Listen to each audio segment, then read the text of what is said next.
ओम शांति।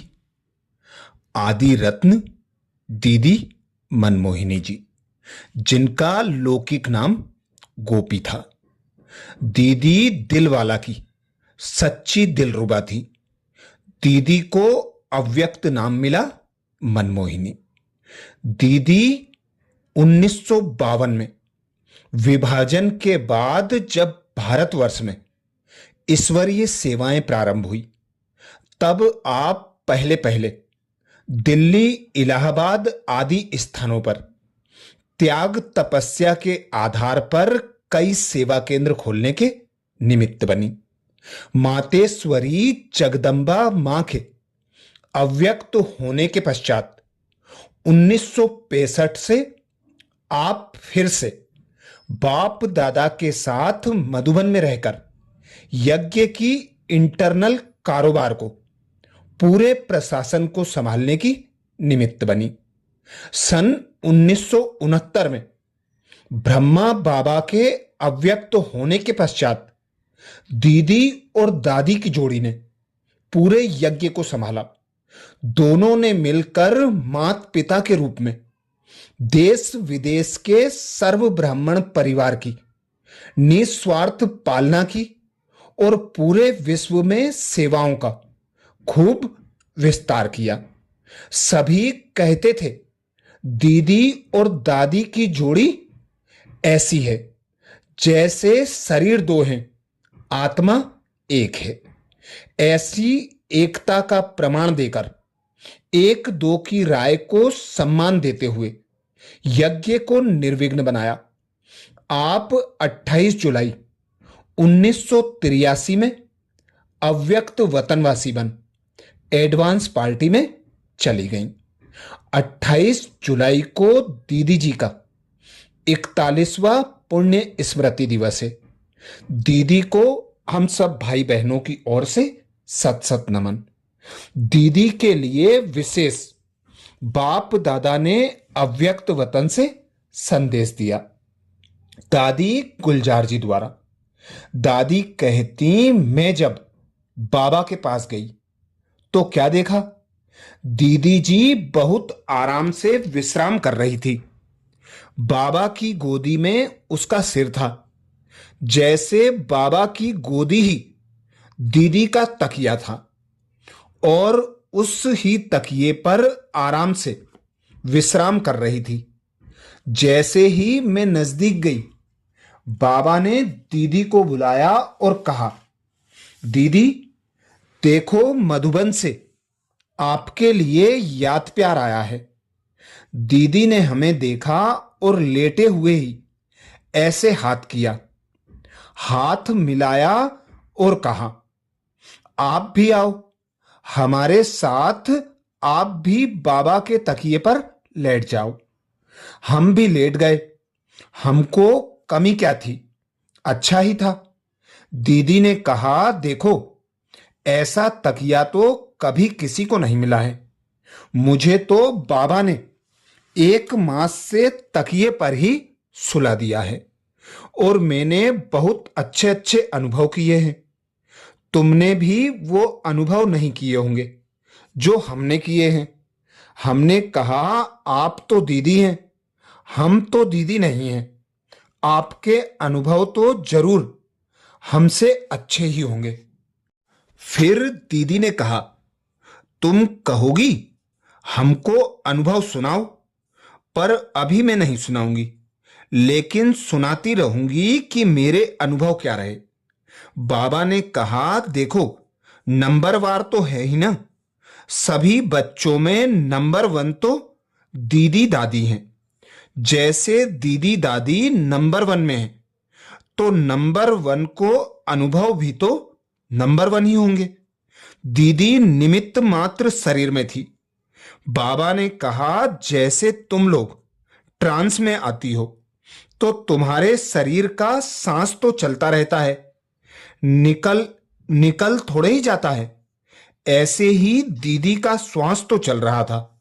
शरीर को तो सांस चलने के कारण डॉक्टर भी छुट्टी नहीं दे रहे थे, तो सांस तो चल रहा था, परंतु जैसे तुम लोग ट्रांस में जाते हो और शरीर का सांस चलता रहता है और तुम अपनी धुन में होती हो, जो देखती हो उसी दुनिया में होती हो। इसी रीति से दीदी भी पूरा समय भिन्न भिन्न अनुभव में विचित्र रूप की ट्रांस में थी। आप लोगों जैसी ट्रांस नहीं थी। मैंने कहा वो भी हम सुनेंगे। वो ट्रांस कौन सी होती है? बाबा ने कहा जैसे नंबर 1 है वैसे ही नंबर 1 अलौकिक, न्यारी, विचित्र रूप की ट्रांस का पार्ट रहा। और कितना भी तुम लोग बुलाते थे, कोई कोई टाइम दीदी सुनती भी रही है। ऐसे नहीं कि नहीं सुनती रही है, अंदर सुनती भी रही है। परंतु जैसे कोई अपनी मस्ती में मस्त होता है ना, बहुत मस्त, कोई अच्छी चीज किसको मिल जाती है और उसमें ही लगे होते हैं तो नीचे आने की जैसे दिल नहीं होती। इस रीति से वो सुनती जरूर थी, समझती भी थी। बुला रहे हैं, मेरा आह्वान कर रहे हैं। गुलजार दादी जी बीच में दीदी के अंग संग का अनुभव सुनाती हैं। दादी कहती, मुझे याद है दीदी ने जिस दिन शरीर छोड़ा उससे एक दिन पहले हमने डॉक्टर से छुट्टी ली थी कि आप दवा करो और हम दुआ करेंगे। इसलिए हमारी कोई भी बहन वहां बैठकर 20-25 मिनट योग करेगी। डॉक्टर ने कहा यह तो बहुत अच्छा है।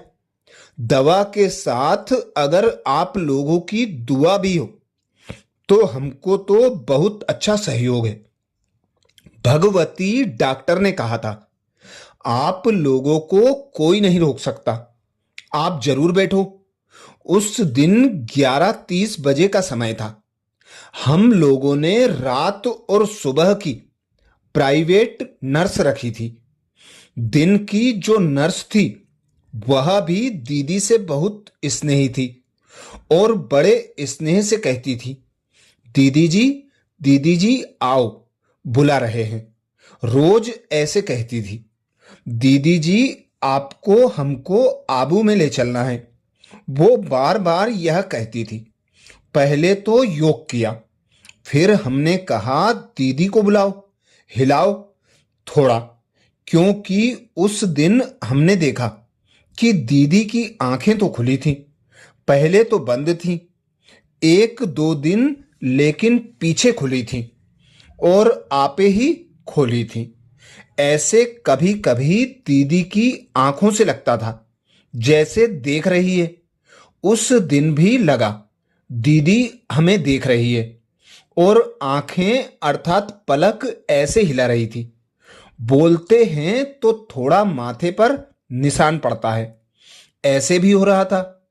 हमने कहा आज तो दीदी प्रैक्टिकल में जैसे हिला रही है। नर्स ने कहा आप बोलो। हमने कहा दीदी जी आज शाम को आबू में जाना है आपको, अभी उठो। अभी आप उठेंगी तभी हम शाम को आपको ले चलेंगे। नर्स ने भी बोला दीदी जी टिकट आ गई है, आप उठो उठो उठो, अभी उठो। अच्छा नहीं उठ सकती हो तो हाथ हिलाओ, बताओ कि आप सुन रही हो। तो दीदी जी के हाथ उठाने की ताकत तो थी नहीं, पर हाथ थोड़ा ऐसे किया अर्थात हिलाया। तो उस समय हमको ऐसा लगा कि आज दीदी जी हमारा आवाज सुन रही हैं। ऐसा लगा मुझे, लेकिन कोई पूरा होश तो नहीं था। कमजोरी काफी थी जिस कारण हिल नहीं सकती थी। दादी गुलजार जी ने अपना अनुभव यहां पूरा किया और बाबा का संदेश सुनाने लगी। दादी कहती तो बाबा ने सुनाया, बच्ची बीच बीच में सुनती जरूर रही है और महसूस भी किया है। इतने सब मेरे से मिलने आ रहे हैं, पर इनको बाबा की, ब्रह्मा बाबा की याद जैसे काफी ज्यादा रही। तो बस ब्रह्मा बाबा के साथ मुझे वतन में मौज मनानी है।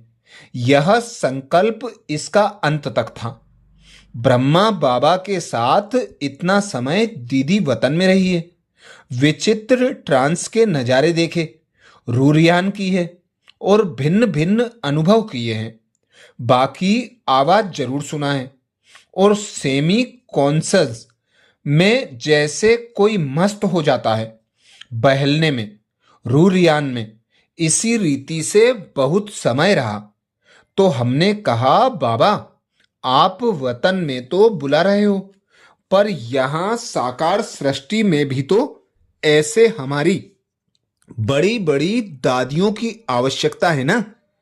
बाबा ने कहा, आवश्यकता तो बाबा भी जानता है, तुम लोगों से ज्यादा, लेकिन आवश्यकता है, लेकिन साकार सृष्टि में है। तो कहा, मैं भी साकार सृष्टि की आवश्यकता कर रहा हूं। मैंने कहा, बाबा ऐसे नहीं, आप तो चतुराई से जवाब दे देते हो। साकार सृष्टि में आवश्यकता है, लेकिन इसी चोले की आवश्यकता है। तो कहा, चोला बदलने में आप लोगों को क्या है, वो ही चोला थोड़े सारा टाइम पहना जाता है, बदला भी जाता है। मैंने कहा, यही तो हम लोग कहते हैं, आप बड़े चतुर हैं, जो हम लोगों को ऐसे भोला बनाकर ऐसे चलते हो। कुछ नहीं कुछ नहीं, फिक्रात नहीं करो, और फिक्र कहते हो, और फिर कहते हो ड्रामा। फिक्रात नहीं करो, वो तो सब ठीक है। हमने आपकी आज्ञा मानी, आपको भी हमारे स्नेह का रेस्पॉन्ड तो आखिर देना चाहिए ना। तो बाबा ने कहा, तुम सबकी तरफ से वकील होके आई हो क्या? मैंने कहा, वकील तो होके नहीं आई, लेकिन सबके संकल्प जो हैं वो तो आ रहे हैं ना, और हमारे भी संकल्प हैं। बाबा ने कहा, देखो बच्ची, कहेंगे तो ड्रामा। फिर बाबा ने कहा, तुम कहेंगी ड्रामा नहीं कहो। बाबा ड्रामा नहीं कहेगा तो क्या कहेगा? मैंने कहा, बाबा या तो आप बता दो ऐसा होने वाला है, तो हम पहले ही तैयार हो जाते। कहा, कितना भी तैयार हो जाओ, लेकिन होना सब अचानक है। यह तो आप परंपरा देखो परिवार की। अगर बता कर ही लेना होता तो पहले तो विश्व किशोर और मम्मा का जो हुआ वो पहले बता के फिर लेता। अंत तक भी देखो मम्मा का पार्ट चला। अंत तक भी हम लोगों ने कहा शमशान से भी लौट के आएगी मम्मा। तो बाबा ने कहा, यह तो एक शुभ भावना, शुभ कामना की श्रद्धांजलि है, यह तो एंड तक देनी ही है। तो इसलिए आप यह क्यों कहते हो? बाबा पहले से बताओ। पहले से बताने का ड्रामा है ही नहीं ना। ना है ना बताऊंगा। मैंने कहा, बताना ही नहीं है तो फिर हम चुप हैं, लेकिन थोड़ा इशारा। बाबा ने कहा, देखो तबीयत में थोड़ा सा इशारा आप लोगों को 2 दिन पहले दिया था। पुनः दादी गुलजार जी अपना अनुभव सुनाते हुए कहती हैं, हमको याद है हम जा रही थी बॉम्बे में तीसरी बार। मधुबन में हम 5 बजे पहुंचे और अगले दिन रमेश भाई और हम बॉम्बे के लिए रवाना होने वाले थे। तो दादी ने मेरे को कहा, तुम बाबा से छुट्टी लेकर जाओ। मैं गई तो सही, लेकिन उस समय मैंने दृश्य क्या देखा, जैसे ऑपरेशन थिएटर होता है। दीदी आराम से लेटी हुई है और बाबा ऐसे खड़े हैं जैसे ऑपरेशन थिएटर में ऊपर एक सर्च लाइट होती है। चारों ओर लाइट ही लाइट थी। वातावरण बहुत बिजी था और बाबा इतना ऑफिशियल खड़ा था जो मेरी हिम्मत ही नहीं हुई पूछने की। पर दादी ने कहा पूछ कर जाना तो पूछना तो पड़ेगा ना। तो मैं हिम्मत रख के धीरे धीरे बाबा के आगे गई तो बाबा ने मेरे को देखा भी, बड़ा ऑफिशियल। तो थोड़ा हिम्मत मेरी कम हुई। फिर भी मैंने कहा अभी पूछ कर तो जाना है ना। तो मैंने धीरे से कहा बाबा अभी बॉम्बे में जा रही हूं। बाबा ने कहा सहयोग के लिए पूछना होता है। तो मैं आ गई और बॉम्बे चली गई। थोड़ा सा वातावरण और बाबा का जो ऑफिशियल रूप देखा था ना, तब से लेकर हमको भी लगा कि कुछ केस थोड़ा ऐसा है। बाबा ने कहा देख नहीं रही हो, बस इतना बिजी है। बाबा इतना बिजी है।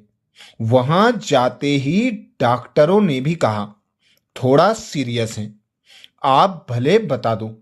वो तो फिर टेम्परेरी मशीनों से लेबल में आ गया, वो बात दूसरी थी। लेकिन इत्तला तो 2 दिन पहले से ही थी। बाबा ने 3 दिन पहले दी और डॉक्टरों ने 2 दिन पहले दी। गुलजार दादी पुनः अपना अनुभव पूरा करती हैं और बाबा का संदेश सुनाती हैं। दादी कहती तो बाबा ने कहा बाबा पहले कभी बताता नहीं है। ब्राह्मण कुल की रीत रस्म शुरू से देखो बच्चे कैसी चलती आ रही है। विश्व किशोर गया तो बताया था। पुनः दादी का अनुभव।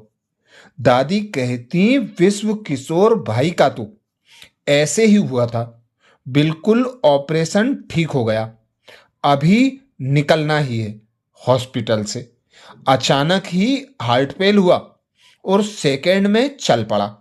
ब्रह्मा बाबा का तो आप सबको पता ही है। दादी ने अपना अनुभव पूरा किया। इसलिए दादी पुनः संदेश सुनाती हैं।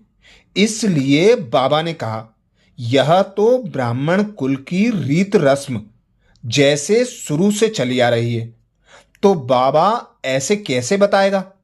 फिर बाबा ने कहा अच्छा बच्ची, बाबा बताता दीदी जाने वाली है, फिर आप क्या करते।